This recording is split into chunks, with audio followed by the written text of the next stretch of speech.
Tiger রঞ্জিত কি শেষমেশ বিড়ালের উপাধি পেতে চলেছেন? রাজ্য জুড়ে এমনটাই চর্চা। বিশেষ করে রঞ্জিত দেববর্মার বক্তব্যের পর প্রদ্যোৎ কিশোরের প্রতিক্রিয়া কিন্তু এমনটাই গুঞ্জন তৈরি করে চলেছে রাজ্য জুড়ে। এমনিতেই ত্রিপুরা রাজ্যের রাজনীতিতে রীতিমতো হাস্যকর অবস্থানে বরাবর অবস্থান করে মথা দল।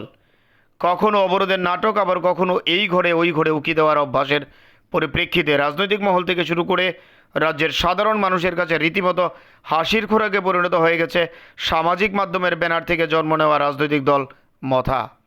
এরই মধ্যে আজ দিনভর মথা নিয়ে ব্যাপক চর্চা থেকে শুরু করে রাজনৈতিক নাটকের রঙ্গমঞ্চ রীতিমতো রাজ্যকে আলোড়িত করে তুলেছে। এই নাটকের শুরু করেছেন প্রাক্তন উগ্রবাদী বর্তমান বিধায়ক রঞ্জিত দেববর্মা। রীতিমতো কয়েকজনকে সাথে নিয়ে সাংবাদিক সম্মেলন করে দাবি করলেন বিজেপি সরকার থেকে সমর্থন প্রত্যাহার করতে চলেছে মথা। নিজেকে টাইগার বলে দাবি করা রঞ্জিতবাবু দাবি করলেন এই সিদ্ধান্ত নাকি প্রদ্যোৎ কিশোরের অনুমোদন প্রাপ্ত। आज प्रेस कॉन्फ्रेंस हुआ है, मुझे मालूम नहीं है, लेकिन मुझे भी अभी मैं तो पूजा के प्रोग्राम में आया हूँ, मुझे मालूम नहीं है कि क्या स्टेटमेंट दिया गया है। लेकिन मैं रंजीत से बात करूंगा और रंजीत से पूछूंगा कि उसने क्या बोला था। आपका भी प्रेस वाइट में देख लूंगा। শুধু কি তাই, আরও কয়েক ডিগ্রি এগিয়ে গিয়ে রঞ্জিত দেববর্মার দাবি পূর্ব ত্রিপুরা আসন থেকে বিজেপির প্রতীকে নির্বাচিত কৃতি সিং পর্যন্ত নাকি পদত্যাগ করতে চলেছেন। এই সিদ্ধান্তের পরিপ্রেক্ষিতে 180 ডিগ্রি পাল্টে গিয়ে প্রদ্যোৎ কিশোর দাবি করলেন রঞ্জিত দেববর্মা কী বলেছেন ওনার জানা নেই। সাথে এটাও বলেছেন রঞ্জিত কেন কথা বলেছেন তিনি রঞ্জিতকে বলবেন, অর্থাৎ রীতিমতো রঞ্জিতকে যে প্রদ্যোৎ কিশোর শাসাতে চলেছেন এটা সংবাদ মাধ্যমে বুঝিয়ে দিলেন এমডিসি সাহেব। আরও তাৎপর্যপূর্ণ বিষয় হচ্ছে রাজ্যের প্রাক্তন মুখ্যমন্ত্রী তথা বিপ্লব কুমার দেব পর্যন্ত এবার মথা দলের আভ্যন্তরীণ বিষয় নিয়ে মতামত তুলে ধরলেন। রঞ্জিত দেববর্মা ত্রিপুরা মাথার সুপ্রিমো না, মহারাজ প্রদ্যোৎ কিশোর মানিক্যের সঙ্গে আমার সঙ্গে কারেকশন ছিল। ত্রিপুরা মাথার এই ধরনের কোনো সিদ্ধান্ত আমাদেরকে জানানো হয়নি। আর যতটুকু আমি জানি যে আমাদের প্রধানমন্ত্রী নরেন্দ্র মোদীর নেতৃত্বাধীন সরকারকে ত্রিপুরা মাথা এবং মহারাজের পার্টি সাপোর্ট করে ভারতবর্ষের হিতে এবং মানুষের কল্যাণের জন্য। বিপ্লব বাবু সরাসরি রঞ্জিত দেববর্মার রাজনৈতিক অবস্থান নিয়ে প্রশ্ন করলেন। বিপ্লব দেব সাংবাদিকদের সামনে প্রশ্ন ছুড়ে দিলেন রঞ্জিত দেববর্মা মথা দলের সুপ্রিমো না, রঞ্জিত দেববর্মার মথা দলের অবস্থান নিয়ে বিবৃতি দেওয়ার কোনো অধিকারই নেই। পাশাপাশি বিপ্লব কুমার দেব দাবি করলেন প্রদ্যোৎ কিশোরের সাথে ওনার কথা হয়েছে, মথা থাকছে বিজেপিতেই। এতখানি আলোচনা পর্যালোচনার নির্যাস হচ্ছে এমনটাই ঠিক স্কুল জীবনে লেজ তুলে নাচতে থাকা অবাধ্য ছাত্রছাত্রীরা যেমন লেজ গুটিয়ে নিতে বাধ্য হয়, অনেকটা একই রকমভাবে নিজেকে টাইগার বলে দাবি করা রঞ্জিত এবার বেড়ালের উপাধিতে যদি ভূষিত হয়ে যান অবাক হওয়ার কিছু থাকবে না।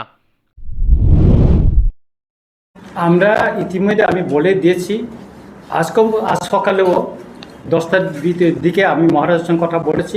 আমরা রেডি আছি সরকার থেকে, কারণ কেন আমরা সরকার থেকে নেমে যাব বা আমাদের সমর্থন প্রত্যাহার করব এটা মোটামুটি আমরা রেডি হয়ে গেছে। এবং আমাদের মাননীয় যে এমপি কৃতি সিং দেবী উনিও সমর্থন বিজেপি থেকে রিজাইন দেওয়ার জন্য উনি তৈরি হয়ে গেছেন। আমরা মোটামুটি রেডি এবং সম্ভবত যদি আমাদের হয় এই জুলাইয়ের 20 তারিখের ভিতরে হয়তো দিল্লিতে উচ্চ পর্যায়ে আমাদের একটা মিটিং হওয়ার সম্ভাবনা বেশি আছে। আর মহারাজের সঙ্গে আমি 9 তারিখে দিল্লি চলে যাচ্ছি। তারপরে 1 বছর এখানে সরকারের সঙ্গে আমরা ত্রিপাক্ষিক চুক্তির পরে আমরা করেছি, কথা বলেছি, অনেকবার মিটিং হয়েছে, জয়েন্ট ওয়ার্কিং গ্রুপের মিটিং আমি নিজেও গিয়েছি। করছে না, কিছুই হচ্ছে না। ত্রিপুরাতেও যে হচ্ছে, এখানেও তো কিছু করছে না। আমরা বারবার মাননীয় মুখ্যমন্ত্রীর সঙ্গে দেখা করেছি বিভিন্ন বিষয়ে, কিন্তু কিছুই হচ্ছে না। তাহলে আমরা এই সরকারে থাকার কী অর্থ আছে আপনারা বলুন? ত্রিপাক্ষিক চুক্তি 1 বছর হয়ে গেল, বেশি ইলেকশন হইতেছে না। এখানে 125 অ্যামেন্ডমেন্ট বিল করে এডিসির হাতে ক্ষমতা পাঠানোর কথা, দেওয়ার কথা। এটা আমার কথা না, 2018 এবং 2023-এর বিধানসভার যে নির্বাচনের যে ম্যানিফেস্টো, বিজেপির ম্যানিফেস্টো সেখানে আছে। সেটা আজকে সংসদে তুলে তার বিল পাস করছে। এটা শুধু করার জন্য না, 125 অ্যামেন্ডমেন্ট বিলটা 10টা এডিসি, ওইটা উত্তর পূর্বাঞ্চলে 10টা এডিসির জন্য, ওটা করছে না। তাইলে আমাদের কাউন্সিলে 2টা আছে, ভ্যাকেন্সি আছে, এটা বাই ইলেকশন হচ্ছে না। তাহলে এই সরকারের অধীনে থাকা বা তাদেরকে সমর্থন করা আমাদের আর কি প্রয়োজন আছে? আমরা সেই জন্য আমরা লাস্ট মাননীয় ওই স্বরাষ্ট্রমন্ত্রীর সঙ্গে আমরা দেখা করব, কারণ যেহেতু আমাদের অ্যালায়েন্সটা আমাদের দিল্লির সঙ্গে হয়েছে, সেখানে আমরা কথা বলবো। তারপরে আমরা মোটামুটি সমর্থন প্রত্যাহার করার দিকেই আমরা মোটামুটি তৈরি হয়ে নিচ্ছি। আমাদের সবাই 13 জন আমাদের এমএলএ মিনিস্টার আমরা রেডি আছি এবং আমাদের এমপিও রেডি আছে। আমরা লাস্ট দেখা করব, তারপরে আপনারা জানবেন যে আমরা কোথায় যাই।